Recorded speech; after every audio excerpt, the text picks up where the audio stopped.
Well, what I was going to ask was from because I'm an atheist. So coming in as an atheist, Mm-hmm. talking about the discussion that's been going on earlier. Mm-hmm. So from an atheist perspective, and because I'm quite open-minded, so I wouldn't say. There's a debate. Some of my friends call me an atheist. Some of them call me an anti-theist because I'm not anti-God.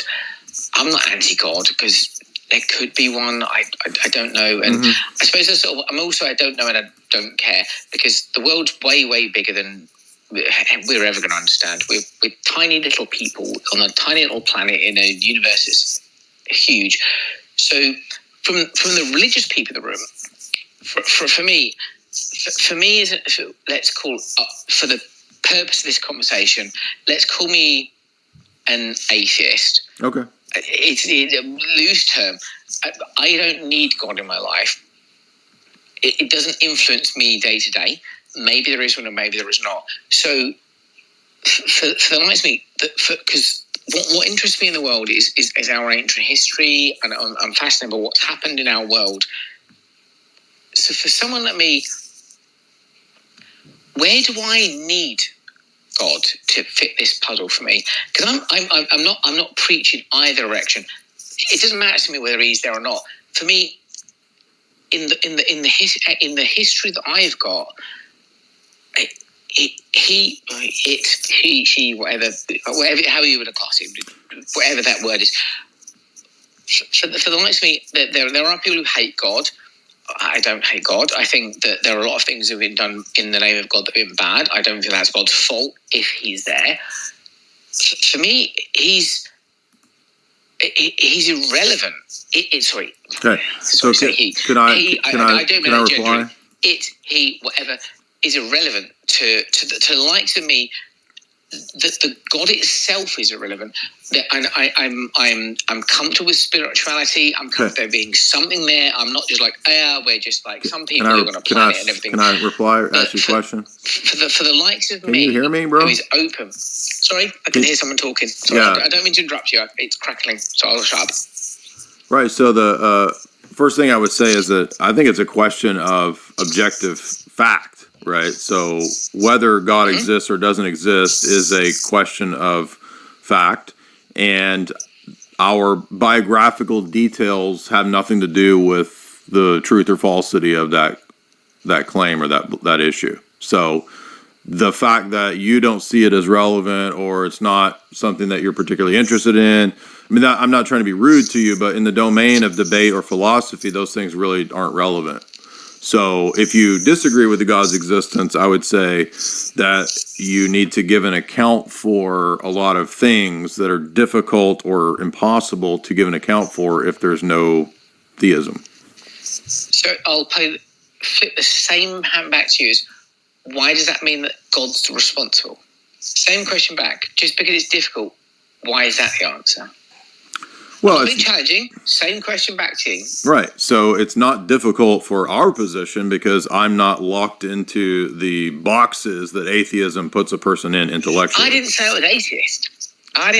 You said for the sake of argument. You said for the sake of argument. I'm in the middle ground here, so don't compartmentalize. This is a friendly debate because I am right on the fence. Okay. I'm right on the fence. So whatever term you want to use, the non-theist position will have to give an account for things that it uses to argue against theism. So things like logic, things like that. I'm not arguing against that. Right. So get the terminology right. I'm not arguing against you. If you're not going to make an argument, then there's nothing to say. So this is a debate. So see at the top of this, it says debating theism. So that means bringing philosophical argumentation and debate. Yes, but I'm not challenging you. It's and for everyone else in the room, just so I'm not being an arsehole here. I'm sorry, excuse my friend. What I'm saying is, for me, I'm not saying no, but for the people like me in the room is okay. So it's going to be resolved. So the question, fine. So for those people who are on the fence, and I'm a philosophy major. That's what I did at university, and I'm still on a wobble. So am I. So we should be on this. It's still a debate because we don't know. We don't know. Yes, God could Well, have you're been saying everything, and that. there could be no God at all. You're saying that, but that's not. Is that middle bandwidth of the people who can hush, talk? Sorry, dude, hush. go on, you go first. Go.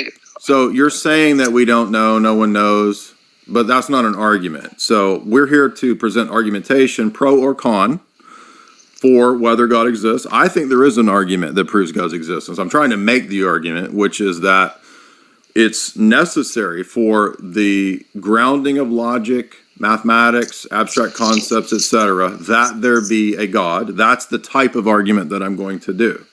So I'm answering your challenge. You said I'll flip that back on you. My answer is that God must exist because without God, there's not a justification for logic, ethics, metaphysics, etc. So God is the grounding and the justification for those abstract ideas, concepts, for a worldview. And I'm saying that if you, as a non-theist, have a better account of those things, feel free to offer it. Okay, so I'll let you make your point, and then can I offer my counter argument? I just asked, yeah. So why do we need God to validate that? Like, let's say it was just me and you in a room, and there's a load of people listening to this. Let's say it was just me and you, and you said you had an opinion on, I don't know, whatever. I don't know, clubbing baby seals to death. And I went, do you know what, that's not a great thing. They went, oh, well, I like doing this. We don't need God outside of that going, do you know what, clubbing an animal to death is bad.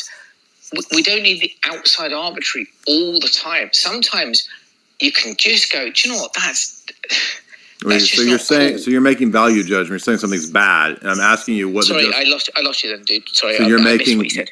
You're making value judgments. You're saying something is bad, and I'm just simply asking the kind of question like, how do you know what's the standard for saying something is bad? That's a value judgment. It requires standards, and I'm asking you to justify the standards. So why? So God can make those judgments and we can't?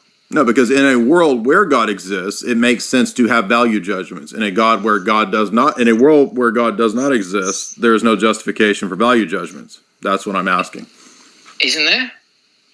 You tell me. You're the non-theist. You're the non-theist. Right. So, what is the justification? You're giving me the floor of this one. Let me answer that question. So there's 7 billion people in the world. Why can't we go with enough people in the world go, do you know what, that sucks? Because that's a fallacy. That's one. Bad thing. Let me finish your point. Appeal to masses. Because it's a fallacy. So let me finish my point. Your point was a fallacy. That's why.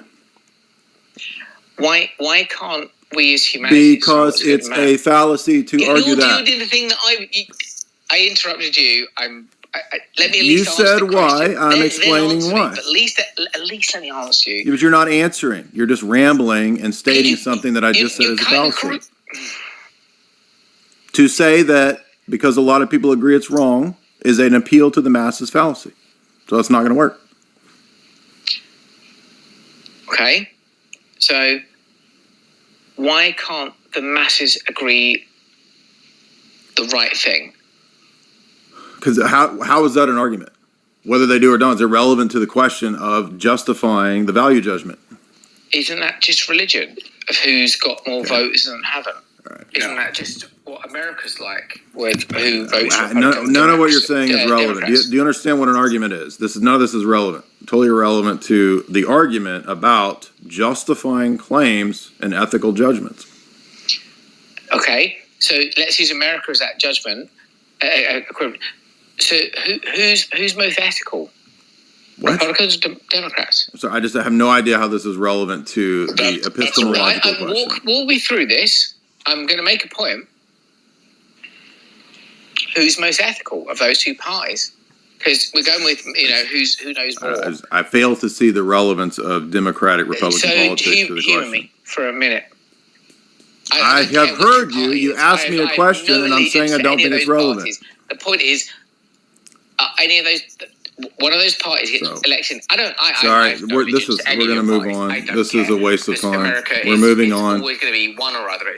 Goodbye, dude. Wow. So there we go with atheism, right? I mean, it's like, guys, perfect explanation. Atheism rots one's brain. Glow in the